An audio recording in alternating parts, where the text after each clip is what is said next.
சத்தியம் பண்ணணும். சத்தியம் அதானே அப்படி சத்தியம் பண்ணாதான் எவன் கோமாளிப்பா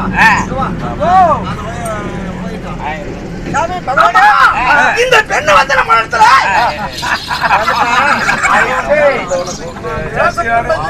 கோமாளி வந்து ஒண்ணுகிட்ட வந்து கேட்கணுமா? நீ போ யாருங்க 8 மணி ஆனாலும் சரி. உங்க பேருங்க? பரசுராம மகாமூர்த்தி. பரசுராமர் அவரு பரிசு மாதிரி நாங்க வச்சிருக்கிறோம். ஆமாப்பா. எங்க இருந்து வந்திருக்கீங்க? நான் இமயமலையில இருந்து, இமயமலை சர்க்கல்ல இருந்து நாங்க தவம் செஞ்சிட்டு இருந்தேன். அங்க தவம் செஞ்சிட்டு இருக்கும்போது இமயமலையில சத்திரம்னு ஒரு ஊர் இருக்குடா. சர்க்கல் அந்த சர்க்கல்ல ஒரு கூடம் அமைத்து அங்க உலக நன்மைக்காக நான் தவம் செஞ்சிட்டு இருக்கிறேன்ப்பா. தவம் செஞ்சிட்டு இருக்கிறேன். பலான கோடி காலம் தவம் செஞ்சிட்டு இருக்கிறேன். உங்க அப்பா அம்மா பேரு? உங்க அப்பா அம்மா பேரு ஏன்டா அப்படி கேக்குறப்ப? மாமாடி கூப்பிடல. உங்க அப்பா அம்மா பேரு என்ன? என் தந்தை ஜமதகனி மகாமுனிவர். ஜமதகனி மகாமுனிவர். உங்க அம்மா ரேணுகா தேவி. நீங்க வந்து இந்த உலக நன்மை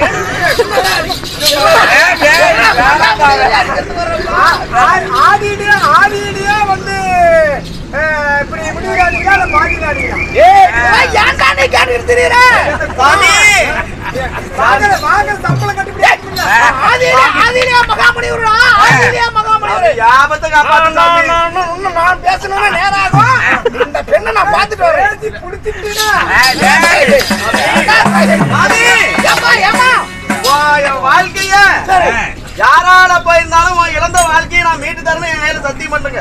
ஏமா உன்னோட தர சத்தியம் இருக்குமா? எதா இருந்தாலும் சொல்லு, நான் பாத்துக்கிறேன். இழந்த வாழ்வை எனக்கு மீட்டு தரணும். சத்தியம் பண்ணுங்க, நான் சொல்றேன். சரி, உனக்கு இழந்த வாழ்வை நான் மீட்டு தரேன். சத்தியம்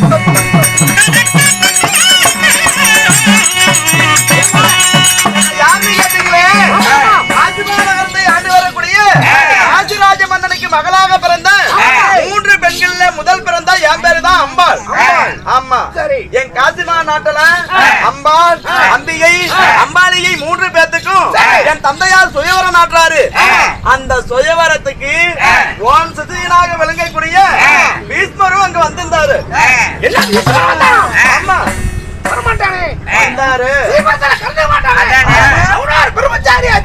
அவர் வந்துதான் அவராலதான் இப்ப என் வாழ்க்கையை இழந்துட்டு நான் நிக்கிறேன். உனக்கு வாழ்க்கை கட்டு பாச்சா அப்படி கெட்டாத மாடி வந்ததுனாலதான் இப்ப வாழ்வு இழந்து நிக்கிறேன். நீங்க தான் சொல்றீங்க, சத்தியம் பண்றீங்க, இழந்த வாழ்வை மீட்டு தரணும் சொல்லி ஈஸ்வரோடு எனக்கு திருமணம் செஞ்சு வைக்கணும். கம்மனி சத்தியமானாரி அந்த தாயாரியோட பேசாத போயிருக்கணும். அவன் வந்து சரி உனக்கு நான் சத்தியம் பண்ண முடியாது. அவனுக்கு சத்தியம் பண்ணியிருந்தாலும் அவன் என்னோட சிசியன். அவன் என்னோட சிசியனாக இருந்தாலும் நான் சொல்லக்கூடிய வார்த்தையை காப்பாத்துவான். சரி வா, உனக்கு நான்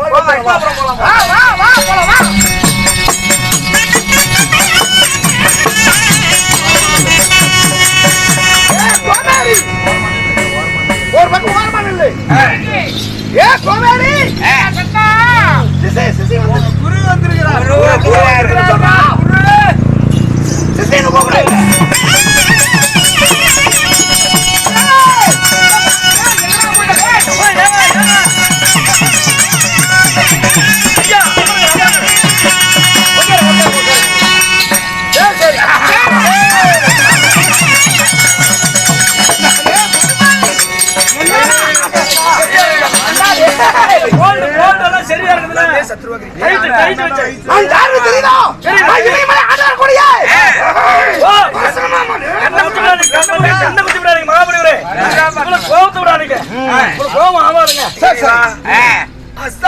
வருவதாக இருந்தா ஒரே ஒரு வார்த்தை சொல்லி அனுப்பியிருந்தா நான் 1000 ரதங்களை அலங்காரம் செய்து நான் இமயமலை அடித்திருப்பேன்.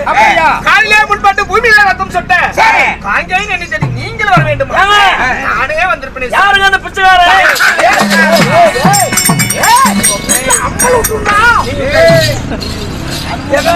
அம்பல விடுறாரு. 5 வயது அறியாத சிறு வயது ஆரியமான காட்டுக்குள்ளே என் தாயார் வளர்க்கிற பொழுது இந்த பரசுராம மூர்த்தி அழைத்து வந்ததா என்ன எல்லாத்தையும் எங்க அம்மா எனக்கு கத்து தேர்ச்சி கொடுத்தாங்க. இந்த குருதேவர் வருவதற்கு உண்மையிலே நான் கொடுத்து வைத்தவன் நானே. ஆமாங்க இறைவா, அஸ்தாபுரம் வர வேண்டிய அவசியம். அஸ்தாபுரம் எதுக்காக வந்தே? என்ன காரணம் தெரியுமா? நீ எங்க காசி நாட்டு மணவரைக்கு போனியா? காசி நாடு நல்லா தெளிவாதான் பேசுகிற. காசி நாட்டுல மணவரை காசி நாட்டுக்கு போனீங்களா? ஆமா இருப்பா சொல்ல வர்றாரு. நம்மளால வந்துச்சு அந்த பொம்பளை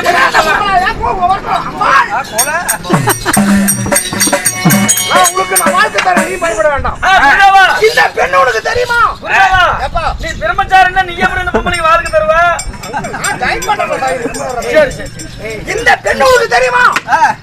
ஏன் சாமி தெரியாது? காசிமாநகரி ஆண்டு வரக்கூடிய காசிராஜன் எடுத்த முதல் பெண் அம்பாள். செய்யவர மனமேலிலே தம்பி ஐயா காங்கையின் தம்பி கைபிடித்தான். மறுமொழியிலே வழிதவறி போனவள் தானே இவன். இவளுக்கு தெரியாமல் எனக்கு இருக்குமா? சரி நான் அந்த பெண்ணுக்கு வாழ்க்கை கொடுக்கணும்னு சொல்லி நான் சத்தியம் பண்ணிட்டேன். அந்த பெண்ணை கல்யாணம் பண்ணிக்கோ. யாரையும் பண்ண முடியும்? நீதான் திருமணம் செய்யணும். உன்னாலதான் வாழ்க்கை கட்டுச்சுன்னு சொல்றான். நான் என்ன சுவாமி செய்தேன்? அஸ்தாபுரத்தை அவமானப்படுத்துகிறான் அப்பா. நாங்க தட்டி கேட்கதானே இங்க போனோம். அங்க போய் சால்வ பண்ண இன்னைக்கு லீவ்ல தான் சொல்றான். மாலா போர் புரிகிறோம், வெற்றி பெண்ணா தான் நாங்க அழைத்து வந்தோம். நாங்க என்ன தப்பு பண்ணோம்? நீ வெற்றி பெண்ணா கொண்டு வருவியா? எப்படி கொண்டு எனக்கு தெரியாது. நான் அந்த பெண்ணுக்கு நான் சத்தியம் பண்ணிட்டேன், வாழ்க்கை தரணும் சத்தியம் பண்ணிட்டேன். நீ அந்த பெண்ணை கல்யாணம் பண்ண வாமா. நீங்களா சொல்றீங்க? 1000 முறை சொல்லிருக்கீங்க. தன்னைக்காக வாழ்க்கை அர்ப்பணித்தவன் காங்கேயன்.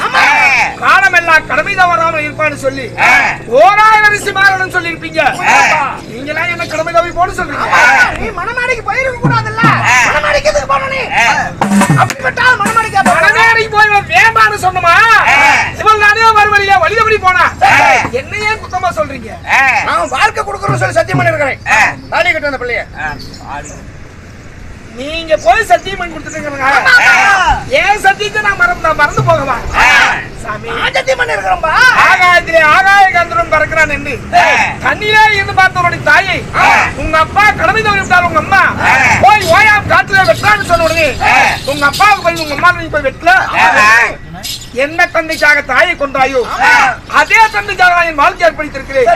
நான் ஏன் அவளை போய் கல்யாணம் பண்ண? நான் சத்தியம் பண்ணிருக்கிறேன் அவளை கல்யாணம் பண்ணு. நான் சொல்றதான் நீ கேட்கணும். யார் என்னோட சித்தி பண்ணி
சங்கரத்திலே ஜனனமான புள்ள ஆண்டு மனித மண்ணோடு மண்ணாகி போனாலும் போவனே தவிர இவளை நான் மனசார கூட நினைக்க மாட்டேன்.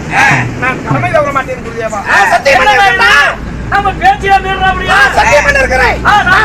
நான் போறது பொம்பளை பண்ணிட்டுமே. சத்தியம் பண்ணிட்டுமே. புரியாவா? சத்தியம் பண்ணிருக்கிறேன். என் உயிரை விட நேசிப்பது உங்களை மட்டும்தான்.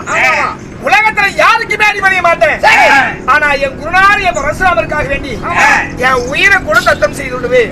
உயிரை வேண்டாம், அந்த பெண்ணை கல்யாணம் பண்ணு. உன்ன மாதிரி 1000 பரசுராமர் பிறந்து வந்தாலும் நான் அவளை ஏறது கூட பார்க்க மாட்டேன். கல்யாணம் பண்ணி அவனுக்கு வாழ்க்கை கொடுக்கணும்னு சொல்லி சத்தியம் பண்ணிருக்கேன். சத்தியம் பண்ணுறதுக்காக வேண்டி என் கடமையில் நான் மீற மாட்டேன். குருதேவா, என்னால ஆகாது. முடியாது. என்ன பண்ண கேட்கணும். முடியல என்ன பண்ணுது? பானம் பாரு, கைய பாரு. ரொம்ப சந்தோஷம். சந்தோஷத்தை ஜனனமாகி செய்த சத்தியத்தை பார்த்து நாதிரியம் அனுமதிவதை விட குருநாராய பரசுராமனை கரங்களால் மனித முடிவனியானால் இந்த பரந்த உலகம் எனக்கு ஒரு நாளைக்கு பேசும். எனக்கு 4ஆம் பாடம் கிடைக்கும். தாலி கட்டல என்ன நான் கெஞ்சிட்டே என்னையா அது முடியாதுன்னு சொல்லிட்டல கேட்கணும். அவளுக்கு திருமணம் செய். முடியாது குத்தவா முடிஞ்ச நேரத்துல வாழ சனிக்கும். அடிமரமே சாஞ்சி போச்சு. இனிமே இளையங்களை பத்தி நான் யோசிச்சு என்ன செய்ய? நீ சண்டைக்கு தான் தயார்னு சொன்ன. ரெடியாகும்.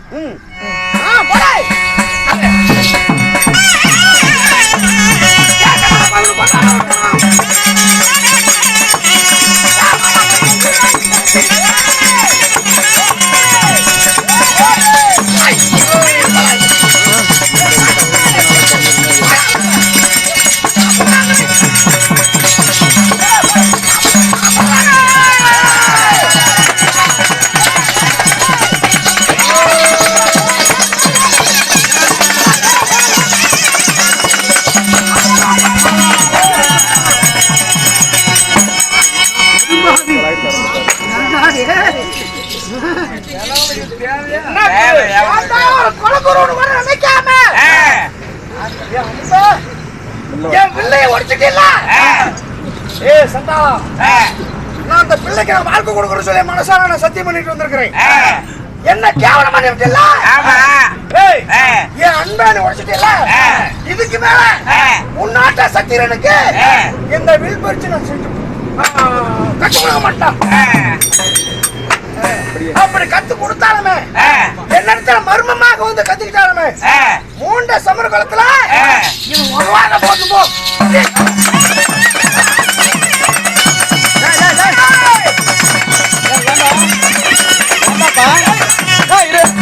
ஏண்டா யா ஆமா நீ வேற யாரை கூட்டு வருவ? ஓதி வைத்த ஆசிரியரே கொண்டு வந்து உருப்படி இல்லாம செஞ்சுட்டே படும்பாவி. நீ இன்னும் வேற நான் இந்த மாதிரி யாரையும் கூட்டிட்டு வர போறதும் இல்ல. இந்த பூமியில நான் உசுரோட இருக்க போறதும் கிடையாது.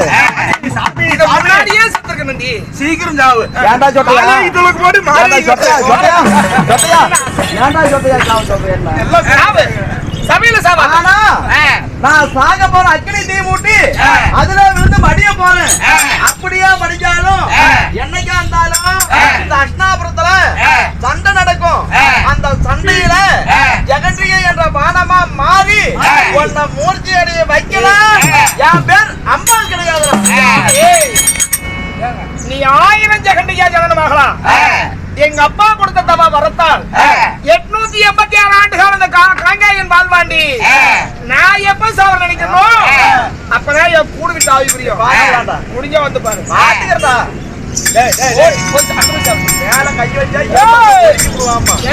தெரியுதா? அது முன்னாடி பாக்குறியா தம்பி? அதனால கேளுங்கள் மகாஜனங்களே, இதுதான் நடந்த வரலாறு.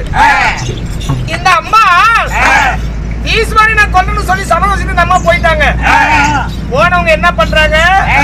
காளியம்மன் கோயில போய் ஏகத்தை வளர்ச்சி அந்த ஏகத்தீயில விழுந்து ஜெகண்டி என்ற பெண்ணா உருவமாறி இவங்க ஒரு நிலையில் இருக்காங்க.